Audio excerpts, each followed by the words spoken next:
Ladies and gentlemen, welcome back to the Get a Clue podcast. I'm your host, DeAndre Boychuk. I'm here with my co-host, Chase Arnold. We're residing from different locations today again, Zoom location.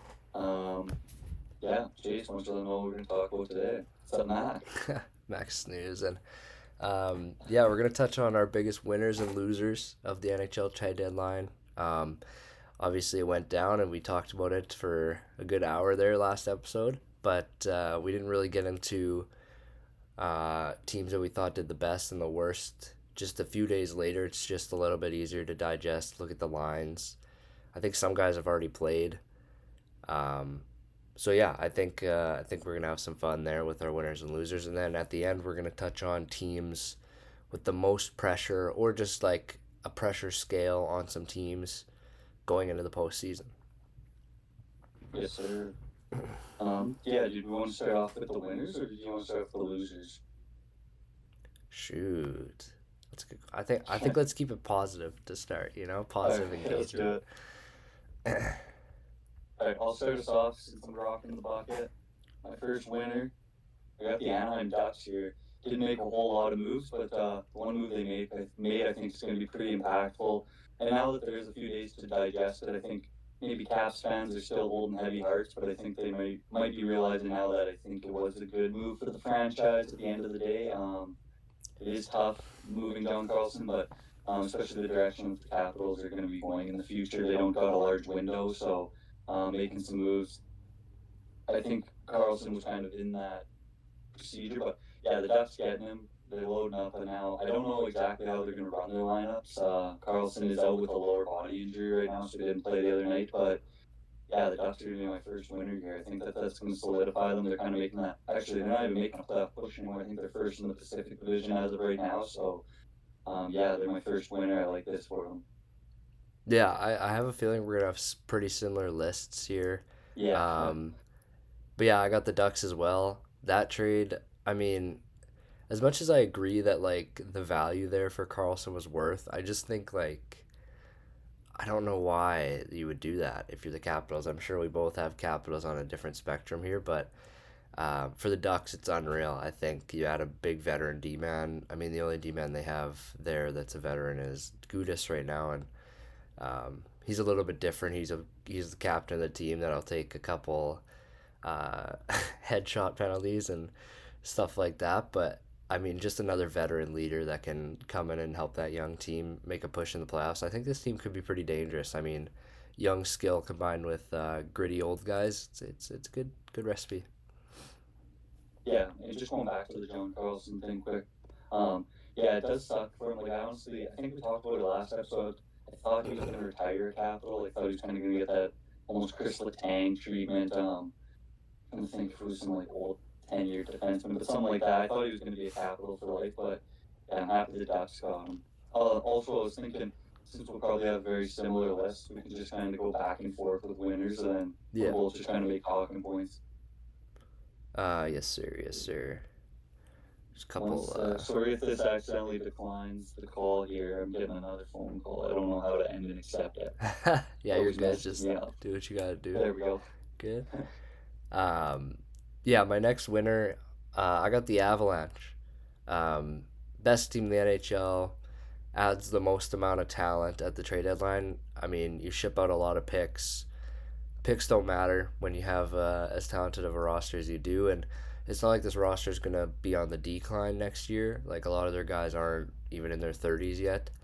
So I'm super high on the Avs. I mean, I think that these moves solidified them as that number one team in the NHL again. I know uh, Tampa Bay and Dallas have kind of been on their ass a little bit, but I think these moves really move them into that top one team for me.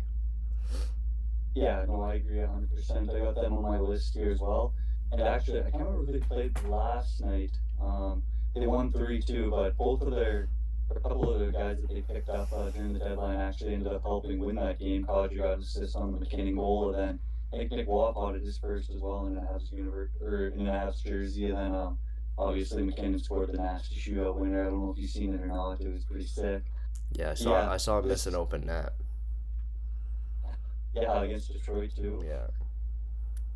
Um, but yeah, uh, yeah, best team in the league, like you said, and yeah, should we go on to the next one? Yeah. I got Dallas. Okay, yeah, yeah. I like that. I got Dallas in here. They didn't make same thing. Didn't make a lot of big moves. I like bringing in Tyler Myers, just another kind of big guy on the back end, and they brought in Bunting as well, who I think is just going to be another solid guy. Kind of bottom six depth piece there on already a really stacked team. Nobody that's going to be any game changers. I don't think anybody that's going to be as impactful as maybe a Kadri in Colorado, but just adding more pieces to an already stacked lineup, I liked it. Yeah, I like Dallas too. I think their trades were a little bit more valuable. Like when you look what they gave up for Myers and Bunting, it's definitely good value for what they gave up. They got two good players that can play, and they didn't have to give up a first round pick like Colorado did for Nick Waugh or give up a second and Gerard for Kulak. Like the value for Dallas was definitely better for me, but yeah, I mean, yeah, those moves were really good. I think Tyler Myers is going to have a big impact in that bottom six of their D probably. Mm-hmm. My next team, I have the St. Louis Blues. Um, I mean, I think this team is an absolute winner. You look at the assets that they gained from the trades that they made. That Braden Shen trade in particular, I really like that. They have a direction now. I think is the biggest thing, and there's no more everyone's untouchable. I mean, everyone on the roster was in trade talks from Thomas, Kyrou, Pareko, Bennington. I mean, that's their whole core. So this team's definitely a rebuilder, and I'm excited to see who they pick up in the draft this year to kind of kick things off. Yeah, agree totally. And like, I think that Braden Shen deal might have been the biggest deal, like the biggest value for a trade that happened on deadline day, just the amount that they got for Braden Shen. Yeah. I think it was the first one and whatever. And yeah, obviously this team's not done making moves. I think once the offseason comes, they're gonna continue to retool. And depending on what pick they get, if it ends up being two or three or one, they're going to be set up and getting a nice prospect to build for the future. So yeah, I really like the direction this team is going as well. And I don't know, some reason in the back of my head, I don't mind being a little bit of a St. Louis fan. Like I don't, not a fan, but I don't mind rooting for them a bit. Yeah, So I buying a wouldn't little mind bit. seeing them kind of, yeah, exactly. I wouldn't mind seeing them kind of start to take some jumps in the next couple of years. Yeah, I like that. Who you got Next next? team I got on my, yeah, next team I got on my list. Just a little move that they made, but I liked. And just more so a personal one too. I got the Utah Mammoth here just because they get Mackenzie Weegar back, and you don't have to give up Teach, Baudouin, or Denway. I thought that was massive, and it's something that they need to. They need just another solid. Honestly, Weegar could probably end up becoming their number one by the end of the year. I know Sir kind of has it, but Weegar's got number one on that team potential, and yeah, I like the fit there in Utah for sure. He was willing to waive his no move clause and everything to come there. He's got 5 years left, I think, on his deal, so yeah, I like this for Utah. Yeah, good value contract too. I don't remember. I think it's around 7 million. I Mm-hmm. mean, it could be a little bit more than that, but really good value. A guy that can play both left and right side very comfortably. So I think he pairs really well, even if he plays Sergachev. I think that's a really good top D pair. And if they don't play together, then that might be even better. Just having some balance. But yeah, I think for what they gave up, I think they got a player that's worth more than what they had to give up. 3 second round picks. I mean, those are magic beans, and you don't really know what you're gonna get. But um, it depends, I guess. I guess if they draft 3 studs, then it looks worse. But when you just look at the value of the trade, I think they win by a mile. Mm-hmm. That's all right. Now I'm getting a phone call. What's going on? Why? Um, I got another seller actually. I got the. I think a lot of teams won't have this, or a lot of people wouldn't have this as a winner, but for me, I do. I got. What? Oh my God! Stop calling me. I got. I got the Nashville Predators. I think people were expecting more moves out of this team, but when you look at the state of their roster, I think they got good value for what they moved. They got a really good pick for McCarron, a good pick for Cole Smith. Um, I can't remember all the other moves they made, but I mean, I think there's more to come in the off season. Stamkos has been really, really hot. I don't know if you saw some of his stats as of like January. It's kind of insane. Like he's in the top three for goals, I think, since January. Like he had four before January. He's got 26 since then, or something absolutely insane. Um, I think this team just is hoping they can retool, which is definitely risky to do, but they have a lot of talent. A lot of teams were why? A lot of teams were in. I don't know who's calling me. A lot of teams were in on a lot of teams or a lot of people were in on Nashville, um, until they started to suck. And I think if they just add another top pick, they're gonna have a young uprising while they are also hold on. Okay, you talk for a second. I'm getting like 14. Pretty important.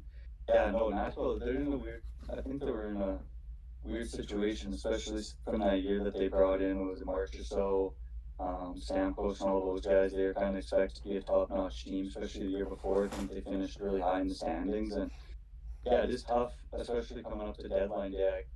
Like you said, I think team people expected them to make a lot more moves. I think they were kind of almost in that St. Louis boat where almost their whole core was kind of being talked in rumors. Besides Roman Yossi, could kind of see maybe O'Reilly get moved at the deadline or Stamkos. But yeah, no, I agree. I like the picks that they got for the players that they're sending out, and yeah, it is tough in Nashville because oh, same thing. The Stamkos been popping off. O'Reilly's been popping off since January, and they're kind of starting to go on that upswing. So I'm happy that they didn't sell too panic sell and kind of move everything out and try and tank or something like that. And just kind of ride this season out, wait for the off season, and make some moves for the draft if needed. Yeah, and like we'll probably touch on another loser who um, kind of just shipped their guys off for in a panic. I like the Nashville didn't do that. I think they're in a good spot where they can wait till the off season or wait till next season to move some more guys if they suck again. Mhm. Who's your next winner? That was it for my list of Okay, winners. I got a couple more. I got the Felino brothers. I saw this Oh, one I guess on I I think guess that. Sportsnet. I think shout out Sportsnet. I think yeah. I mean it's super cool to see these guys play together again, and I don't know. That's about it. I mean, I don't even know if they both get ice time, but it's just cool. Maybe they have a chance of winning a cup together. Yeah, no, 100%. And then my last one is Um, just the Calgary Flames. As much as like the Uyghur trade was maybe a little bit more valuable, Utah's side, and maybe the Kadri trade. I don't know. It's close, but I think they did good. I mean, they got a lot of pieces, and they are going to be a young team next year. Like I saw some projected top lines for their team next year, and it's all young guys. Considering if they keep moving all their older guys, but I think they're going to be a fun team pretty soon, even and especially if they get McKenna in the draft. yeah, definitely. I think I really like their retool, kind of what they're building towards. We talked about it a bit on the last pod. It's just they're in that situation where they just need to blow it up, and that's exactly what they did.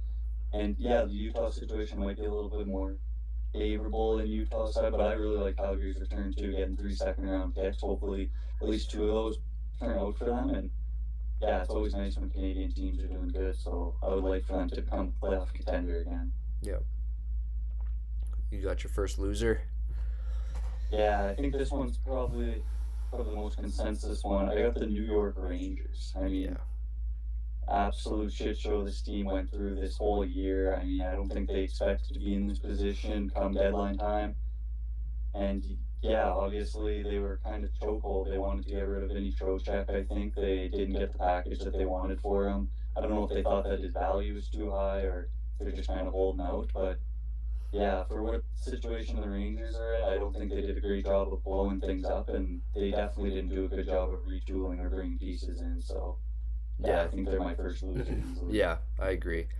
Um, I'm trying to think of like what move they did make. I mean, like it's hard to even think of a Brendan Othman. Yeah, I mean, yeah, like, I mean, that was like the one player you probably didn't need to move. I don't, I don't know yeah. what's going on in Ranger I think it land. was more of an AHL trade too. Yeah, I think some of these big market teams are just scared to lose their reputation. I don't know, but like it is an absolute shit show in New York, as you said, and I don't know what they're gonna do. I mean, they gotta retool fast because Shesterkin's not gonna be around forever, and um, maybe you consider Adam Fox a part of that core as well. But I don't know. They don't have a very long timeline if they want to try to retool around those guys. Well, and to be frank too, with them Russians, like you said, Shesty and Neth, they don't stay around when teams are losing to rebuild. Like they just Yeah, want to go and win, collect bags. So if the Rangers are going to be in absolute hellland for the next 3, 4 years, I don't know how long you're going to be able to retain Shesty for. that's a future Oiler. Oh, no, fuck, we'll end up with like a Vincent Trocheck in 4 years. Yeah, That's what we'll and get. Stuart Skinner will be back. Yeah, and we'll call up Ingram again. Hey, that's my guy.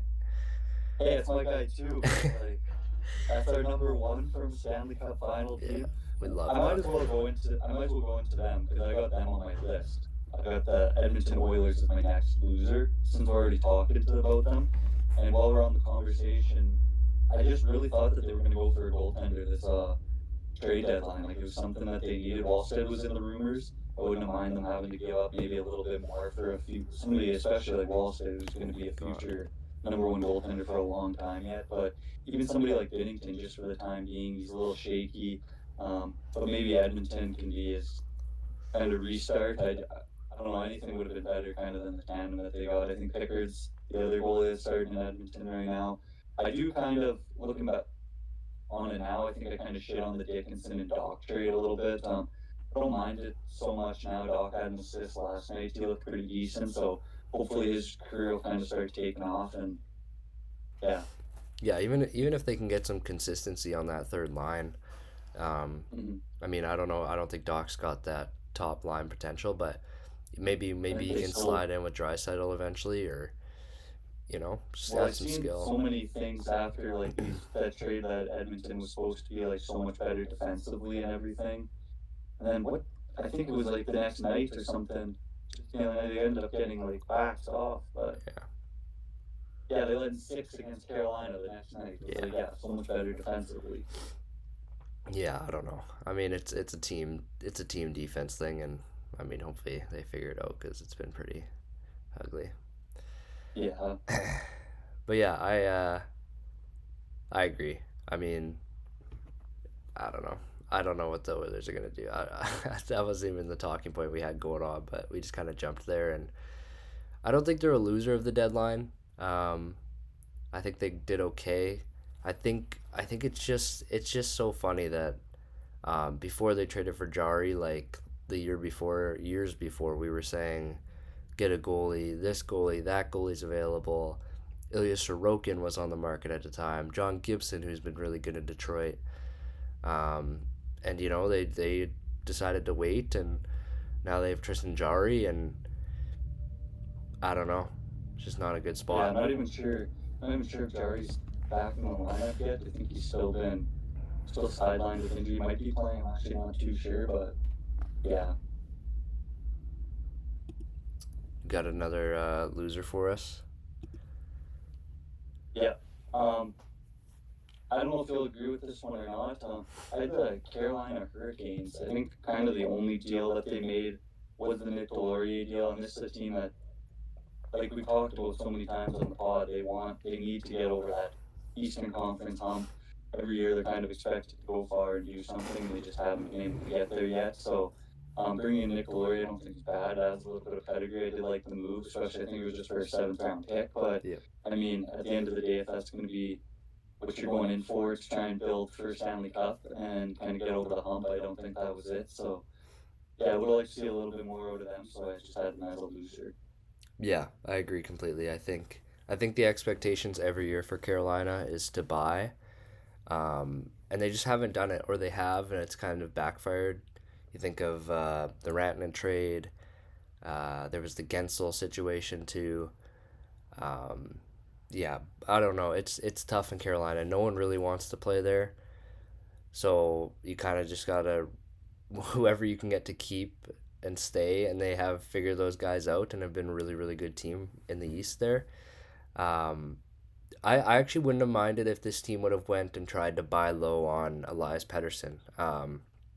I know it's a big contract for many many years, but you add a guy that's not going to be able to leave for 6 years or whatever, and hopefully he can play second line center behind Aho. And it's an expensive contract for sure, but Ehlers I think is hurt for a little while here. They're gonna need some. They're gonna need some scoring. Um, it's not like they have no assets. I mean, they have a couple good players they can move in that trade, and I don't even think it would cost them that much to go get a guy like Pedersen. I mean, he's Well, just even too too, looking expensive. at some of the prospects that Carolina has in the position that Vancouver's in, I'm sure that they would like to get couple prospects back. And Yeah. I mean, yeah, like you said, it is an expensive contract, but if Pedersen does end up being that 95, 100 point player that he was projecting to be, then I mean his contract looks kind of like a value in a few Mm-hmm. years. So yeah, I think we talked about that pre-deadline as a prediction as Pedersen to Carolina, Yeah. and yeah, I was kind of surprised that he didn't get moved, to be honest. Yeah, I think it's just tough to work in that cap space. I mean, lots of the Mm-hmm. contending teams kind of already have their cap full to contend, and I don't know. I mean, to add that, you're gonna have to move $11 million back. So, Mm-hmm. but yeah, my next loser is the Washington Capitals. Um, for me, it's more of a you can't sell when you have Ovechkin on your roster. I mean, it's the same thing we talk about with Crosby and Pittsburgh. I mean, they talk about should they sell, should they trade Crosby, and now they've kind of built a decent little roster around them. To there's no point. There's no point in worrying about your next 5 years when you have one of the best players in the world and one of your franchise icons.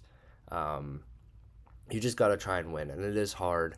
I'm not saying Washington was in a good spot to compete for the cup or anything like that, and it is really really hard to do that. But I do think that when you have a franchise legend like that, you kind of have to stay in the running and not trade away another franchise legend who's number one in D-man points and number one in minutes played and all these other stats in Washington. Yeah, 100%. And I mean, they moved out John Carlson too, and they brought in who that was it, that other defenseman. It's just like, Oh, Liljegren. yeah, it just kind of seemed like a weird idea, especially with the position that Washington's in. And I agree 100%. Like, if you got one of those guys, especially like Obi, is still producing. Like, obviously he's not producing to the rate he was last year or maybe even seasons past, but I mean, you can definitely see that it's doable. So yeah, I think when you got somebody like him on your roster too, and he's only got a few years left, you kind of just gotta go all in. And I think that last year was kind of a good showing for them. They were a fringe playoff team. Nobody expected them to do much, but yeah, no, I agree. Who do you think initiated that trade call? Washington or the Prob- Ducks? Probably, It's tough. uh, yeah, I don't know. It is tough I would to like to say. believe it was the Ducks, but To find out. I guess eventually we will. Last Mahoney. Yeah, sell his team out. Uh, do you got any other losers there? Yeah, I got the Blackhawks is my next one. Um, I thought kind of talked on it last episode. I just really thought that this team was going to bring in somebody to play with Bedard or something like yeah, they get picked back for some of your players. Move out Colton Dach and Jason Dickinson, which I mean Dickinson, I guess I could see him kind of getting moved out here. I thought Dach that they were definitely going to keep. But yeah, I mean this team's been picking high in the draft the last 5 years, and they're kind of still sitting at the barrel. I think that moving Foligno out, like, oh my god, sorry, I got something stuck in my throat here. Moving Foligno out, it's going to leave open that captaincy spot for Bedard next year. So you want to go into next, well, obviously there's still a lot of time in this off season, but I mean, I would have liked to see them make get some more pieces here, move into next season and the rest of this season, kind of building chemistry. Especially like I said, Bedard's going to move into that captaincy role more than likely next season. So yeah, bringing in another young prospect, another young piece here that could have played with him, build chemistry for those last 20 games, and then hit the next season flying. But yeah, Yeah, I think it's tough. I know Bedard had a quote after the trade deadline saying how it is tough how every year they've kind of been selling every deadline. But he did say something kind of interesting. He said, like, this is it. Like, I think him and management are on the same page where this is the last year they're going to be selling. Like, this is the year that they're going to spend some money in free agency. I think they are going to make a trade in this draft for a player. I don't know. I think they're in an okay spot. I agree. Like sometimes you do want to add a little bit of talent, even if you are a selling team. Like it's not like adding a guy to play with Bedard is going to skyrocket you to first place in your division. You're still going to be picking top five most likely. So yeah, I think selling the assets that they did was okay. I think they got good value back. But yeah, I am thinking that this team is going to be pretty heavy in the rumors these next couple of years, trying to build a really good roster around their good players and like having their young guys come up too. I think Frondell is going to be a key factor maybe.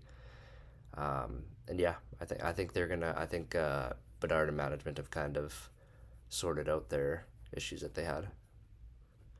I think they're going to kind of have to go after somebody big this offseason in free agency if they can, because I think they're going to have problems hitting the floor next year, if I'm not mistaken. I was kind of going over all the teams' money situation the other day and whatnot, and yeah, they're going to have a lot of money to spend this offseason, so I would not be surprised if they almost overpay maybe two on a free agent that's decent just because they're going to have so much money to play with this offseason.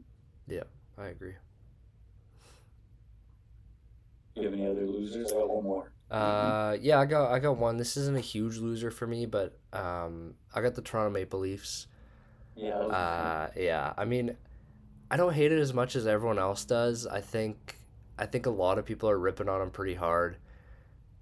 The main issue I have is that McMahon trade. But when you factor in the Nick Waugh trade as well, it's like that Nick Waugh trade might be the best value trade of the whole deadline. Um, and then when you look at the McMahon trade, it is definitely tough to see that kind of player go for that little. But he is a UFA. He's a rent. He could just not re-sign in Seattle.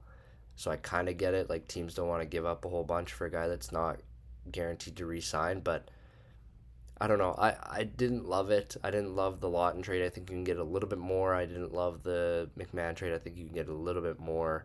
And I definitely would have moved OEL for sure. If you're gonna sell, you might as well sell everything. And it seems like they just struggled to get on the phone. Yeah, I agree 100%. That was one of my last, oh my goodness, my last team here was Toronto. I was one of the guys who was ripping on them definitely hard. I thought that just kind of with how the precedent was set at the trade or at the deadline here. Oh my God, sorry. With the Carcone trade or there was, I think they got him for a second round. So seeing that the pieces that they moved out for what they got, I thought they could have got more back, especially like you already highlighted the McMahon trade. So yeah, I don't know. They're in a weird spot now, Toronto. They definitely, even myself personally, I definitely didn't expect them to be in this position come deadline time. Mm-hmm. I thought Matthews was kind of going to have a revenge here, and I thought Michelli was going to slide into that lineup. Not obviously be a Marner level effect, but I thought he could have been a good 60, maybe even 70 point guy. But yeah, it's tough times at Toronto Lander now.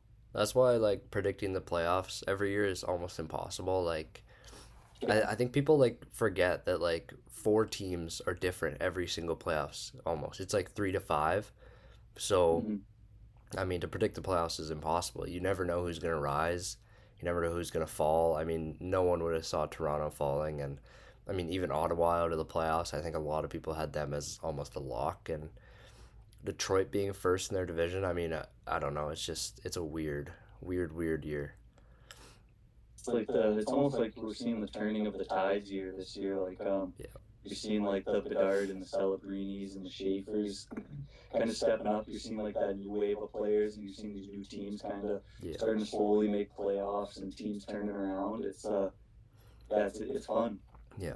It's fun for fans. One more little talking point for you here. How do you feel about trade deadline enthusiasts or people who are hopeful for chaos at the deadline? How do you feel that they are disappointed for this deadline? Do you think this deadline was a little bit lackluster? Was it average for you? Was it a little bit above average? Where do you kind of lie? Yeah, I would definitely throw this probably more so the average deadline. Maybe I'm just not recalling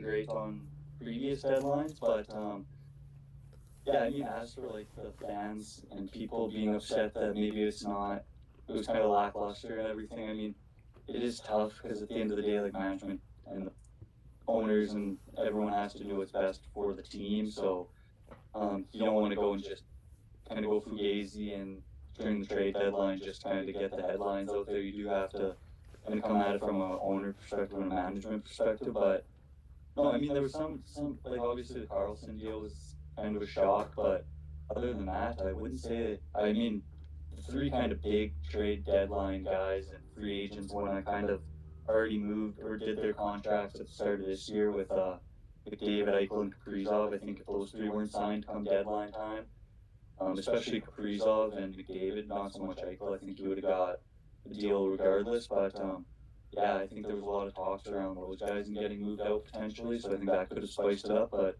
yeah, them bridging in the off season, I think was really kind of quieted this off season. And then obviously some of the big picks too didn't get moved out, like the Trocheks, Thomases, Kyrus, and stuff like that. So yeah, I would say an average kind of trade deadline from my perspective.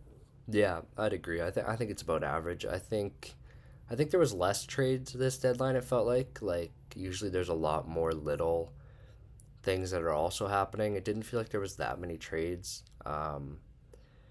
But yeah, I don't know. I think people just got used to seeing Rantanen get traded and um, other big names like that, and they kind of just needed that for their itch. But I thought it was a good deadline. I mean, a lot of defense moved, a lot of defensemen. Um, I mean, teams want to be good defensively, so I think it was a pretty average deadline. Mm-hmm. Do we want to do teams with the pressure? Yeah, yeah. Let's run Let's it get a up. good stretch in here. So yeah, Yeah, we're you just want to gonna go first there? mention a couple teams that I mean they don't have to have the most amount of pressure. I don't know if I said that or not, but just a team that you would like to mention how much pressure they have. Um, for me, I'm gonna start off with the Buffalo Sabres. I think out of 10, this team's pressure is maybe a 2. I don't think this team has any pressure, to be honest. I mean, just make the playoffs and go from there. This team is not a Stanley Cup team. If they do, that would be absolutely electric. Um, yeah, for me, it's just like you've already proven a lot. Just get into the playoffs, which it looks like they're going to. I don't want to jinx them or anything, but I think they are actually first in the Atlantic now, which is kind of insane over Tampa Bay. Um, but yeah, I mean, just go into the playoffs, win a round. If you win a round, like I'm fired up for you. Unless you play Detroit, then you can't win a round. But yeah, I'm excited for Buffalo, and yeah, pressure's low. Just go have fun. Yeah, and I don't know if you've all seen the highlights or anything from their game last night. They played Tampa Bay, which the winner of Oh this yeah, game, that game last night, would have taken the one seed in the Atlantic. And oh my goodness, was it a barn burner? my I God. think it was 7-6 or something like that, or something stupid high. I think it was 8-7 actually. Okay, yeah, oh yeah, it might have been something. Yeah, 8-7. I think Josh Doan ended up scoring the game winner. I was gonna pick him up for my fantasy team before the game, and I didn't. Just pissed about that. But yeah, they got no pressure. I like where they're at as a team, and I think the city is absolutely buzzing right now. Like Rasmus Dahlin, he was had an interview the other night, and all he could say was finally. He was just like, just finally we're winning. He's been there since 2018. He's been the backbone there, so Yeah, for them to finally start doing something is super exciting. Like you said, they don't have too much pressure going in. Just make the playoffs, and I don't think anyone's expecting much from them once they get in. Yeah. And then going kind of a 360 on it, going from a team that might have a 2 out of 10 pressure to I think the team that has the most pressure going into the playoffs, and that's going to be the Colorado Avalanche. Especially with what they did at the deadline, this team wants to win. It's very clear. Bringing in Kadri, Waugh, the pieces that they did. Yeah, I think this team has the most pressure. Obviously, they're the best team in the NHL. They've been first pretty much all year. And yeah, with being first comes the most pressure. And you see the President's Trophy curse every year. So we'll see. We'll see how they can do in the postseason. See if they can break that President's Trophy curse if they do end up clinching the President's Trophy. Yeah, I think it's likely they will, especially with their deadline moves. I think they're going to be elevated. My next biggest pressure. Did you give a number for that? I'm sorry, I don't know. I don't know if I blanked there or not. 10. 10. Okay, Giving yeah, them the I like I'm that. giving them the full 10. Yeah, that's a damn. Um, I got Hurricanes next. I don't think it's quite as high as Colorado, but I mean, at the deadline, you didn't make any moves, really. So obviously, believe that this team can make the Stanley Cup final, which definitely raised expectations for me. Um, I think this is an 8 out of 10. I mean, you are supposed to be the team to come out of that side of the bracket a couple months ago, and I think you got to keep that going. I mean, I don't know if they got the roster for it, but I'm hoping that Carolina can make a push, and I think they got a lot of pressure coming into this playoffs. I mean, what is it? The last 3 4 years they've lost out in the semifinals there, so yeah. Yeah, and I think Brindamore too. He's kind of emphasized every year like we want to win, we want to push, we want to get over that hump. So yeah, the pressure's only mounting in Carolina, and it just gets worse and worse every year. So what might have started off as a 3 pressure 4 years ago has turned into, like you said, an 8 or 9 pressure now. I think the next team that I'm going to highlight here is the Edmonton Oilers. They're sitting kind of right at the bottom of the Pacific right now. Yeah, it's coming off of back-to-back Stanley Cup Finals. I think that the big pressure moment here though comes from McDavid's 2-year contract that he re-signed. Obviously, he did not want them to be in this position if Edmonton can't. Not saying that they're not going to make the playoffs, but if they can't make a couple decent runs and at least get a cup here in the next couple of years, which I don't think that they will, McDavid's clearly leaving, and seeing where they are at in the standings post deadline now. I think it's definitely just raising more concerns for Edmonton fans and definitely putting more pressure on the team and management to get it done. Yeah, I mean, especially that contract McDavid signed. I mean, your expectations skyrocketed. If it could go, if you could give it a 20 out of 10, you probably would. So, um, yeah, I agree. I mean, Edmonton's got a lot of pressure to actually start to build a team. I mean, you need guys that can just step in and not be McDavid and Draisaitl. So, I like that a lot. My next team is actually not heading into the playoffs, unfortunately. I got the Chicago Blackhawks. I think this team has a lot of pressure to nail these draft picks. One time they need to go into the draft and pick the right players and not mess this up. I mean, every year we have talked about players that they've missed, players we would have taken over their other picks. And this year they cannot screw this up. This is the year that they need to get into that top three. If they get the fourth pick, you can't pick the wrong guy. You need to pick the right players this year or trade those picks. I mean, if you're not going to be able to draft anyone, trade them away. Every pick you got, every pick they make is not the right one. It feels like. I mean, obviously they got Bedard at 1, but congrats, I guess. uh, yeah, that's mine. I don't know. They're for their off season. I'd say they're probably at like a 7 to nail the off season. Yeah, I like this highlight too because I was actually just talking to a Blackhawks fan yesterday about it, and he was saying that it seems like because every year they get these high draft picks, these couple first round draft picks, and like you said, they don't take either the right guys or they don't develop the guys that they take properly. And obviously each year you get these first round picks, and it just keeps pushing these guys out of their prospect pool. It seems like a lot of these players that they have moved out, they haven't got great returns for their former first round picks back. So yeah, like you said, going into this off season with how loaded this draft class is kind of projecting to be, Yeah.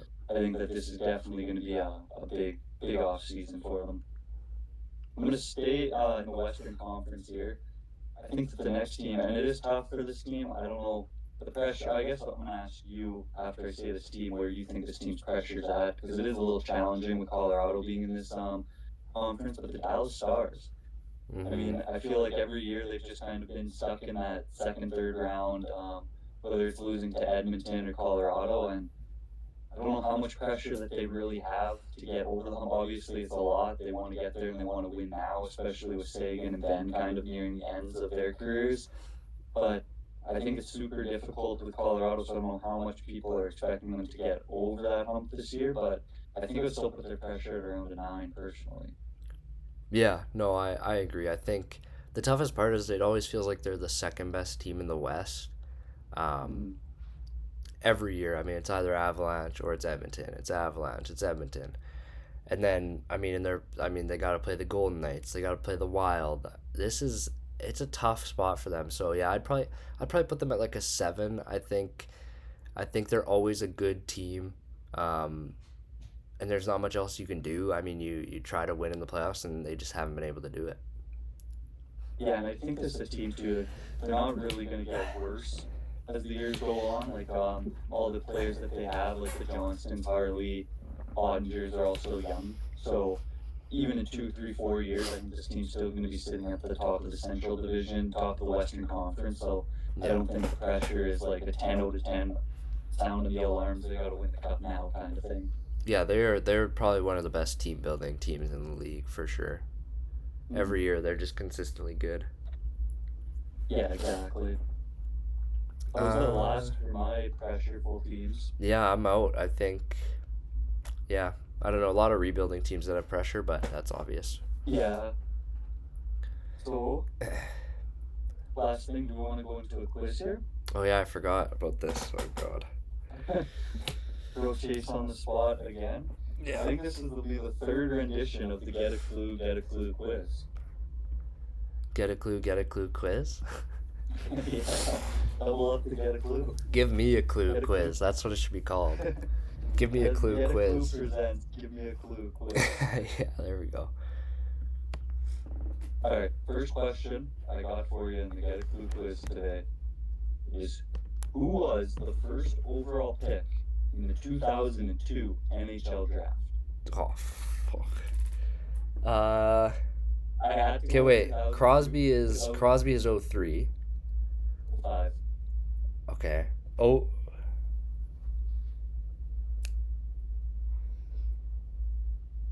Oh shit. I was kind of going backwards when I was doing the first overall picks when I made this quiz, and I had to stop at 02 because that was the one that made me think. Dang. So I'm assuming he's not active, obviously. Not active. No, he's Um. active in management, though. Oh. In management. Can I know where he was drafted? Okay, I'll give you your hint because that'll kind of give it to you. He is the CBJ's goat. Oh, it's Mr. Rick. Yes, sir. Mr. Yeah. Rick Nash. Damn, I forgot. 02. Wow. That's crazy. First as well. I don't know why I thought he was like older. Like I thought maybe he was Yeah, 2000 or maybe 99. 02. Wow. I mean, fair enough. Damn. Rick Nash, man. I haven't heard that name in a while. This second question, I will be very shocked if you get. Oh god. This is a super, super niche question. I just seen it the other day and I thought it was cool, but I will be very shocked if you get it. I already don't get the easy ones. Who is the only player in history to win the Memorial Cup MVP and the Stanley Cup Finals MVP? Oh shoot. Mem Cup. So I'll give you your hint right off the rip here, just because this one's tough. He holds the record for most game-winning goals in a single postseason, and he retired a Detroit Red Wing for one season. Oh my god. I'll give you the year he retired as well. I believe it was 2015-16. I just got to double check. Yeah, 2015-16. He's a two-time Stanley Cup He champion. retired in 2016, Yep. and he was a playoff MVP, right? Yep. Not for the Red Wings though. Yeah. Oh man. 1 year with the Red Wings. I was really hoping I could just clock it from that. Yeah, fair. I'm trying to think of like NHL legends that played for the Red Wings when they retired.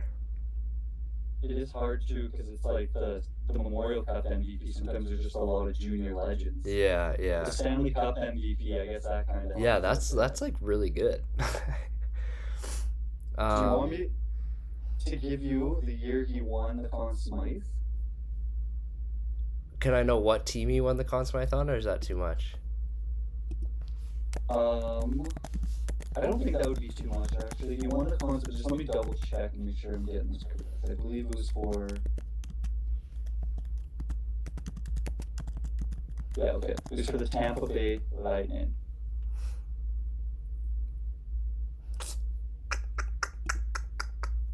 It was 2004, obviously. Tampa Bay Lightning ended up with the Red Wings. 2004. Yeah, I'm just like I was 1 year old.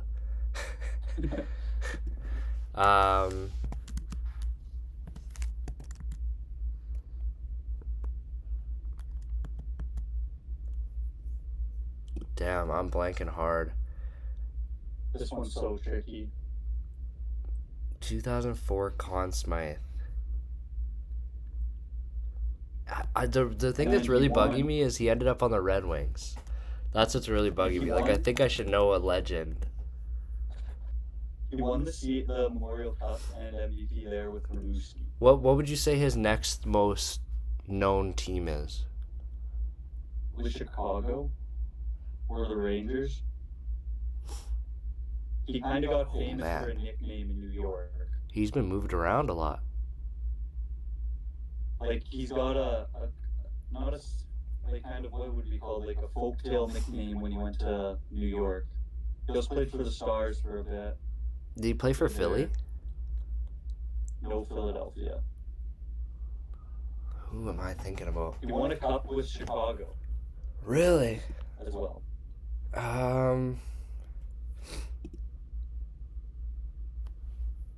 He won a cup with Chicago the year before he came to Detroit to retire.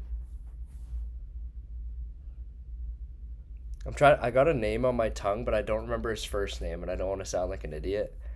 Fair. Because I want to say, I thought this guy played for Philly. That's why I'm confused. I think it's... No, Philly. Okay, so guys I was thinking about, but I don't know if they played for Detroit, was like the Cavalier. I mean, it's not St. Louis. Is St. Louis? Nope. Oh, I thought you were like, yeah, it is. Oh, no. Who else was I thinking about? Like, I don't remember his first name. There's a Richards? Richards? Hey. What's his first name? Mike? Is it Mike Richards? Oh, you got Brad Richards. Oh, fuck. Mike Richards is the Kings guy, right? Yeah. Oh, yeah, no. Exactly. He was a dog, too. You got it right, though. Yeah, Broadway after Brad Richards. I was in the thinking about it. I looked at the time when you asked the question. I was thinking for 8 minutes. So. Oh, good. Oh, Brad I Richards. seen it on Instagram the other day. It was like the only player to win the Memorial Cup MVP and Stanley Cup. I was like, shit, that's gonna be That is that's a good insane. question. That is it. Where did he play? Yeah. In when he got the Mem Cup? Rimouski. Oh, okay. I think it was. I did not know 1999. I don't know why. I didn't know he played for the Rangers. Yeah. But I knew he played for Chicago. Broadway Brad. But I thought I don't know why I couldn't remember his first name. I was just thinking Mike Richards, and I was like, that is not a player that played for Tampa Bay. Like, that's the Kings guy. I remember him too. Mike Richards was a dog in the playoffs. Oh yeah, unreal. I wonder what he's up Okay, I to. got your last question here. Okay. What season produced the most goals in NHL history? Single season. This season. Last season. Nope. No. Uh, Go back. You gotta go back a bit. Wayne Gretzky's best year. It was. I'll give you a hint. It was Teemu Selanne's legendary rookie year. Oh God. That would have been 97. Yeah. Nope. A Older. little more back. What? 94. Close. 93. Yeah, 93, Bang. 93 season. That's crazy, actually. I had the goals written down here and I got rid of it. That is it was- insane. Oh, this Google thing always brings up Wayne Gretzky's one season. That was when skilled players were getting really good and the goalies were still trash, eh? Yeah, exactly. Yeah, I can't find the total thing again here, but shout out Edmonton Oilers in 1983-84. They scored 446 goals alone. Jesus. Yeah, I think that kind of wraps up the deadline talk. Wraps up Yeah. this episode, I guess. Yeah. Shout You got any out Kobe. He took a puck in the face last night. Right the jaw. So I don't know how he's getting an X-ray right now. So he's just texting me. Hopefully he pulls out. Hopefully he pulls out. He broke his jaw last night. I saw. Yeah. Not because it's funny, but just because it's Kobe and just because it was. How many rec games does he come out to? He plays almost every game. Oh, does he? Okay. Yeah. Fair. Yeah, I he's thought on it was the- he's I on the was just team. kind of okay. Oh, right. You did say that. I thought it was just kind of like a needed extra player. Yeah, that would suck. You're an extra and you take one in the jaw. Yeah. Yeah. Okay, it's not as funny then. But yeah, let us know what you thought of our short form content there. Me and DeAndre, I hate listening to myself talk, so podcasting, it's fine. I don't care if other people listen, but hearing myself, it icks me out. But yeah, let us know if it's a good thing. We got a lot of stuff that we can do, and we got a couple stored up. So definitely, every day that we don't post podcasts, we might post a little short, and let us know how we can improve that if you want to see something different. Because we could just edit them, but we kind of just have a wheel on the screen, which it's just easier, simpler. We can get more things out instead of taking time to edit and stuff. But yeah, let us know what you thought. Yeah, please like, comment, subscribe, go engage, check out the new short form content. It's should be up on all our platforms now. Go interact with those, share it to your friends, and you know what to do. Until next time, Get a clue. get a clue.